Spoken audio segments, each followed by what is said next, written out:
Você já ouviu que Lúcifer era um anjo? Mas, e se eu te dissesse que ele não era apenas um anjo qualquer? Que ele estava entre os seres mais gloriosos da criação e que sua queda foi tão profunda que alterou o destino da humanidade inteira? Hoje você vai descobrir o que realmente aconteceu com Lúcifer, de onde ele veio, por que ele caiu e o que ainda está por vir.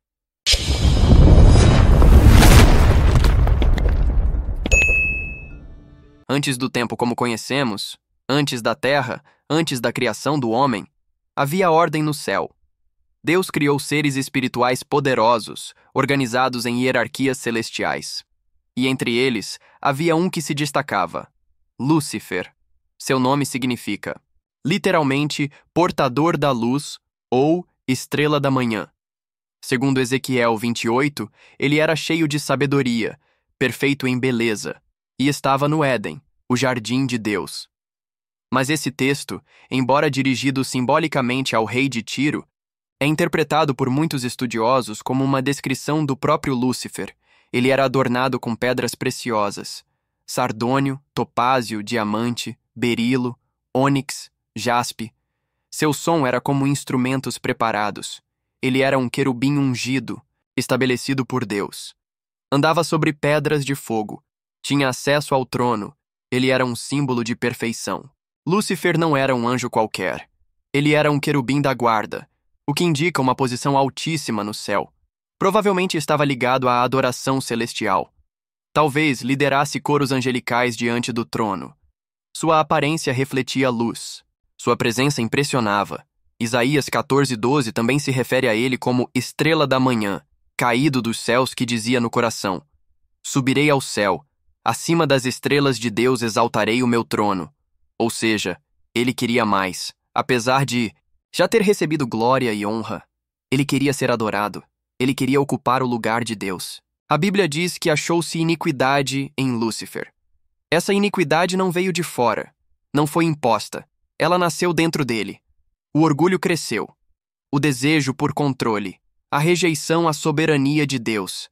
Serei semelhante ao Altíssimo, ele pensou. Foi a primeira rebelião da história. Não havia tentação, não havia mal externo. Havia apenas um ser criado, querendo se tornar igual ao Criador. E com isso, Lúcifer rompeu com a ordem celestial. O nome Lúcifer significa estrela da manhã, ou aquele que traz luz. Mas agora, ele havia se desligado da fonte da luz. E sem Deus, tudo o que restou foi escuridão. Ele passou a ser chamado de Satanás, que em hebraico significa adversário. E é exatamente isso que ele se tornou: o opositor direto de Deus, da sua vontade e do seu plano para a criação. Essa transformação não foi apenas um título novo. Foi uma mudança de identidade. Ele já não carregava luz. Ele já não refletia a glória do Criador. Ele se tornou acusador, mentiroso, enganador, manipulador. Jesus, em João 8,44, disse que o diabo foi homicida desde o princípio e que nele não há verdade. Ele não apenas caiu, ele escolheu se tornar inimigo de tudo o que é santo. E essa identidade se espalhou. A corrupção que começou nele se estendeu. 1/3 dos anjos do céu foi influenciado por sua rebelião, e foi assim que Lúcifer passou a ser conhecido como Satanás, o adversário, o diabo, o caluniador, o tentador, aquele que provoca a queda, o maligno, o agente ativo da maldade, o dragão, figura do caos e da destruição. A partir daqui, tudo mudaria. O conflito entre luz e trevas tinha um nome. E a batalha pela alma do homem já tinha um inimigo declarado. Apocalipse 12 descreve uma batalha.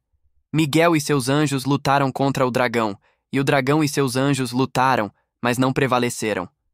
Lúcifer, agora chamado dragão, ou Satanás, não agiu sozinho. Ele convenceu 1/3 dos anjos a se juntarem à sua revolta. Sim, 1/3 dos exércitos celestiais escolheu seguir a rebelião. Por quê?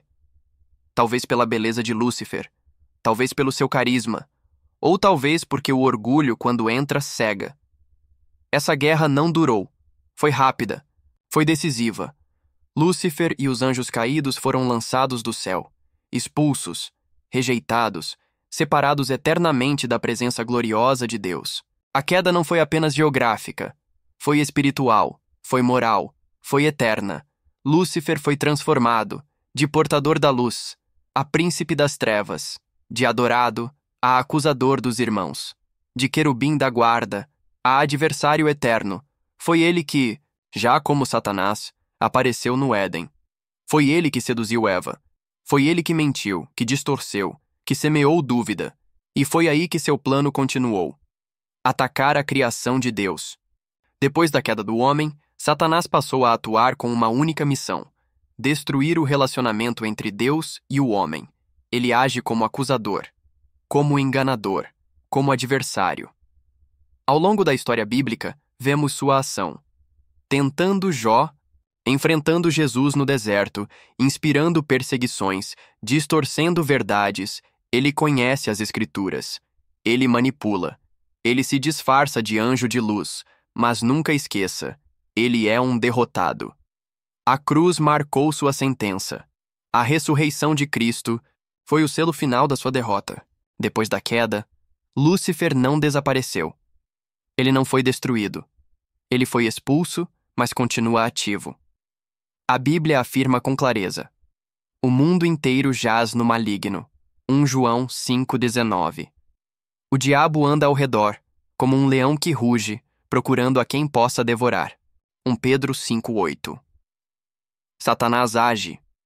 Ele opera no mundo com astúcia, disfarçado. Ele não aparece com chifres, aparece com aparência de luz. Ele não grita, sussurra. Ele não empurra, sugere. Seu campo de atuação é espiritual, psicológico, emocional e até religioso. Ele distorce verdades, influencia estruturas, corrompe doutrinas, alimenta divisões, e tudo isso com um objetivo: separar o homem de Deus. Mas ele não age com liberdade total, ele está limitado. Ele não é onipresente. Não pode estar em todos os lugares. Ele não é onipotente. Não pode fazer o que quiser. Ele não é onisciente. Ele não conhece o futuro. Ele só age com permissão limitada, e tudo o que faz será julgado. Jesus, ao se referir a Satanás, disse: ele já está julgado. João 16:11. Ou seja, a condenação de Satanás não está em discussão. Está decretada. A atuação dele hoje é a de um inimigo que já perdeu, mas que tenta arrastar com ele os que puder. O fim de Satanás não é um mistério, é uma certeza. A Bíblia revela com detalhes o destino final do inimigo. O diabo, que os enganava, foi lançado no lago de fogo e enxofre, onde já estavam a besta e o falso profeta. E serão atormentados dia e noite, para todo o sempre. Apocalipse 20:10. Esse é o ponto final. Sem volta, sem arrependimento, sem alívio, Satanás será julgado, publicamente, diante de todos os céus, e sua condenação será eterna, consciente e justa. Não haverá apelação, não haverá misericórdia. Ele que disse: subirei acima das estrelas de Deus. Será lançado ao abismo sem fundo, ele que quis receber glória. Será eternamente exposto à vergonha. O mesmo Apocalipse mostra que, antes de ser lançado no lago de fogo, ele será preso por 1000 anos, simbolizando o domínio de Cristo sobre o mal. Mas mesmo ao ser solto por um tempo depois, tentará uma última revolta. E será esmagado. A derrota dele é certa. A sentença dele é irrevogável. E esse fato traz esperança ao cristão, porque o mal que hoje ainda age tem data para acabar. O acusador será silenciado, o tentador será removido, e a criação será totalmente restaurada. Diante de tudo isso, pode surgir uma pergunta legítima: mas o que essa história tem a ver comigo? A resposta é: tudo, porque a mesma semente que fez Lúcifer cair está presente em nós. Orgulho, desejo de autonomia, vontade de ser o centro, rejeição da autoridade de Deus. Lúcifer caiu porque não aceitou ser criatura. Ele queria o lugar do Criador. E essa é até hoje a raiz de todo o pecado humano. Vocês serão como Deus. Foi a promessa que ele fez no Éden. E é a mesma mentira que ele continua vendendo. Ele diz: você não precisa obedecer. Você pode seguir sua própria verdade. Você é o dono do seu destino. Você merece mais. E assim, ele reconta sua própria história, fazendo as pessoas repetirem sua escolha. Só que com uma diferença crucial: você ainda tem tempo. Ele não. Satanás não pode se arrepender. Ele já está condenado. Mas você ainda pode decidir. O mesmo Deus que julgou a rebelião de Lúcifer estende graça a quem se humilha. A queda de Lúcifer mostra o que o orgulho causa, mas a cruz de Cristo mostra o que a humildade conquista. Aquele que se humilhar será exaltado. Mateus 23:12. Você pode estar lutando contra tentações, pode ter caído, pode estar enfrentando um vale escuro da alma, mas você não foi expulso do céu. Você não foi selado para condenação. Você foi chamado para voltar. A história de Lúcifer deve servir como alerta, sim, mas também como motivação, porque você não precisa terminar como ele. Você pode terminar aos pés de Cristo.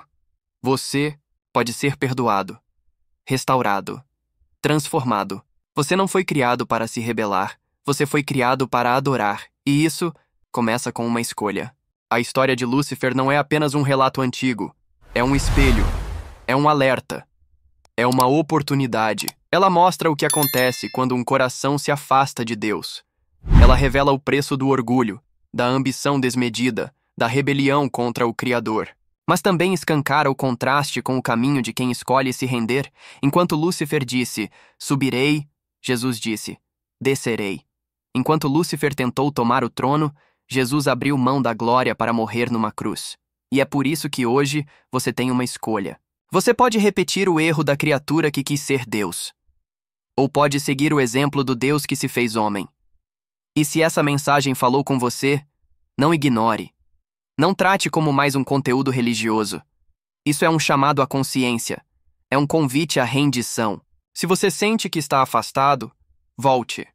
Se reconhece que tem alimentado orgulho, resistência ou independência, se arrependa. A graça ainda está disponível. Mas o tempo não é eterno. Compartilhe essa mensagem com alguém que precisa acordar. Se inscreva no canal para acompanhar os próximos vídeos e deixe nos comentários o que mais te confrontou nesta história. Porque no fim, entender o inimigo é importante, mas conhecer o Salvador é o que realmente muda tudo.